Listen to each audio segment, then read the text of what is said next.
Hello everyone, if you are new to this channel, my name is Vikram Akash and I am currently a second year medical student. Before we go on to the title of the video, we'll be seeing why you need to study physiology as a medical student.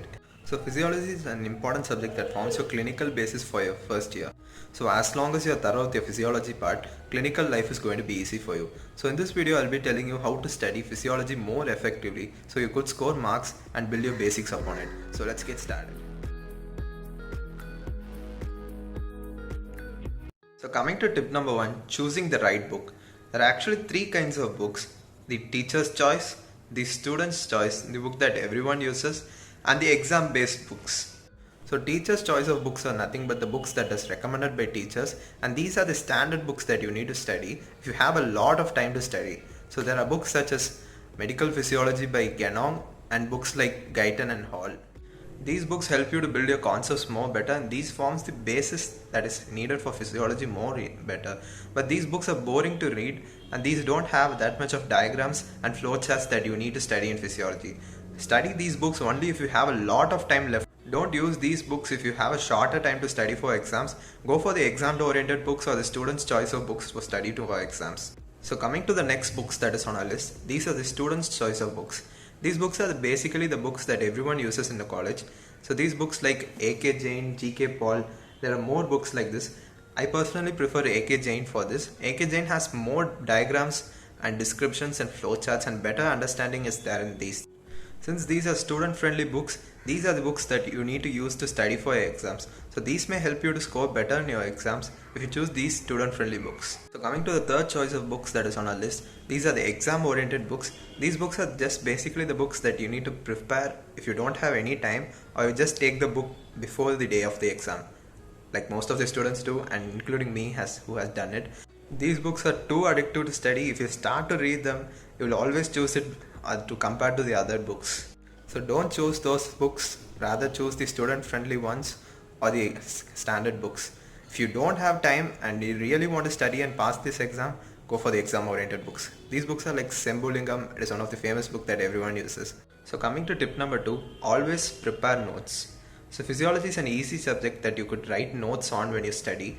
So when you take these notes, you're going to cut down your study time in your half in your final exams.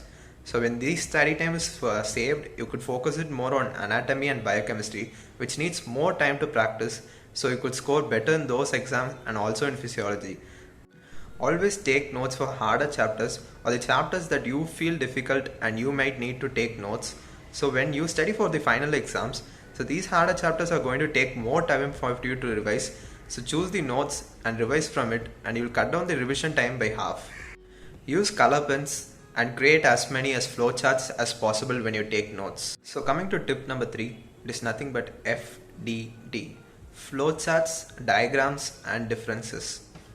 Practice as much as flowcharts as possible and present these in your exam.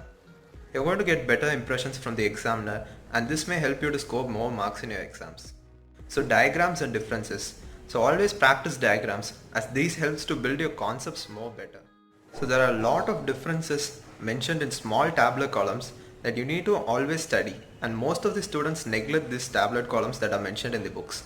These appear in your exams as your 2 marks, and this can help you to score more marks in your exam.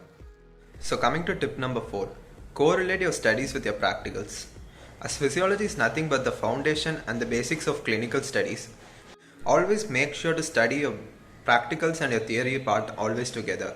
So this helps you to build your concepts more better, and your basics of clinicals will be more thorough if you study both clubbed together. For example, let us assume you're studying cranial nerves.